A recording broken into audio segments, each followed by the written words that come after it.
semuanya, salam kenal, selamat datang di podcast kelompok 5 dari kelas 446A25. Di episode kali ini kita bakal ngobrol santai tapi tetap berbobot tentang salah satu topik penting di dunia kerja dan organisasi, yaitu perilaku kelompok dalam organisasi. Kenapa sih topik ini penting? Karena keberhasilan kerja tim, suasana kerja yang nyaman, bahkan pencapaian target, semua itu dipengaruhi oleh bagaimana perilaku kelompok terbentuk dan berkembang. Oke, langsung saja. Yuk kenalan dulu sama tim ngobrol kita hari ini. Ada gue sendiri, Noval Ardiansa, NIM-nya 44220610. Ada gue Cynthia Gilda 44220719. Gue Esmeralda Agustin dengan NIM 44220667. Saya Muhammad Zaki dengan NIM 44221663. Saya Diana Mardianti dengan NIM 44220965.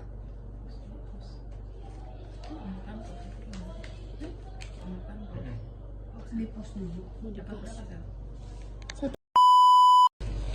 Hai, halo semuanya.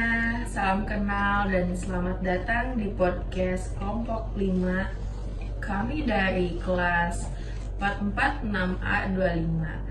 Di episode kali ini kita bakal ngobrol santai tapi tetap berbobot tentang salah satu topik penting di dunia kerja dan organisasi, yaitu perilaku kelompok dalam organisasi. Kenapa sih topik ini penting?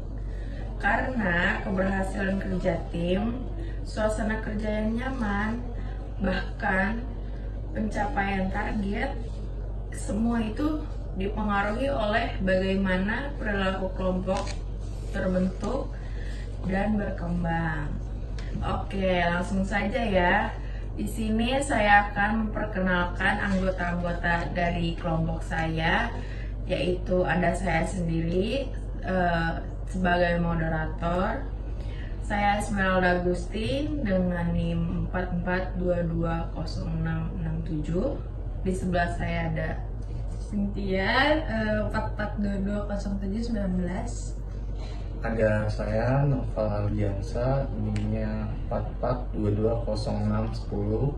Saya Indriana Mardianti dengan NIM 44220965. Dan yang terakhir saya Muhammad Zaki dengan NIM 44221663. Aku mau nanya nih, apa sih perilaku kelompok menurut kalian? Oke, baik. Apa itu perilaku kelompok ya? Kalau kita ngomongin organisasi, pasti gak lepas dari yang namanya kelompok ya.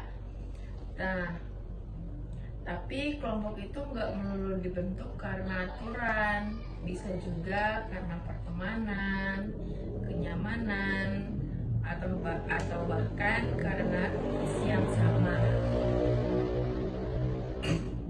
Dalam makalah ini, Aku mau nanya nih, apa sih perilaku kelompok menurut kalian?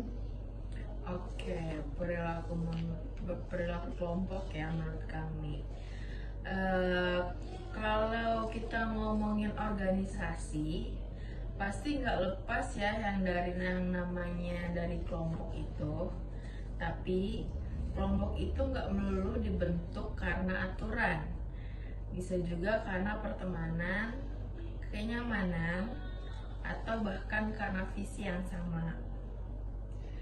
Dalam makalah kita ini membahas bahwa kelompok terbentuk bukan hanya karena struktur, tapi juga karena adanya interaksi sosial dan tujuan bersama.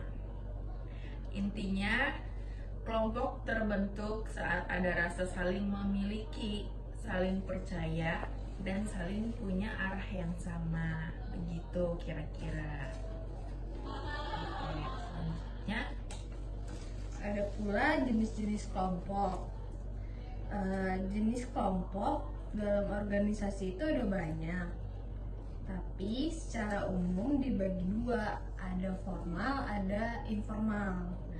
Kelompok formal itu biasanya dibentuk oleh organisasi. Misalnya tim proyek, divisi pemasaran, atau unit kerja tertentu. Sedangkan kelompok informal terbentuk secara alami. Contohnya kayak teman makan siang, teman satu tongkrongan di kantor. Selain itu, ada juga kelompok primer seperti keluarga atau sahabat, dan kelompok referensi, yaitu kelompok yang kita jadikan patokan. Semua jenis kelompok ini mempengaruhi cara kita berpikir, berinteraksi, dan membuat keputusan di lingkungan kerja. Ada pula faktor yang membuat kelompok itu menjadi kompak. Yang bikin kelompok kompak itu banyak faktornya. Misalnya, kalau kita punya tujuan dan nilai yang sama, itu udah jadi modal yang kuat. Lalu, keberhasilan yang dicapai bersama juga bisa mempererat hubungan antar anggota kelompok. Ibaratnya susah senang dilewatin bareng. Jangan lupa juga reputasi kelompok itu bisa jadi motivasi.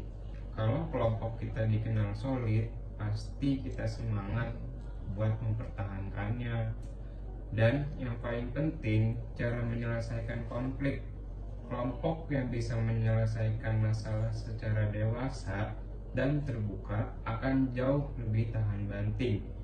Ditambah lagi kalau ada anggota yang punya daya tarik atau karisma, dia bisa jadi pengikat kelompok. Apalagi kalau ada kompetisi sehat antar kelompok, itu bisa jadi booster yang bikin kita semangat.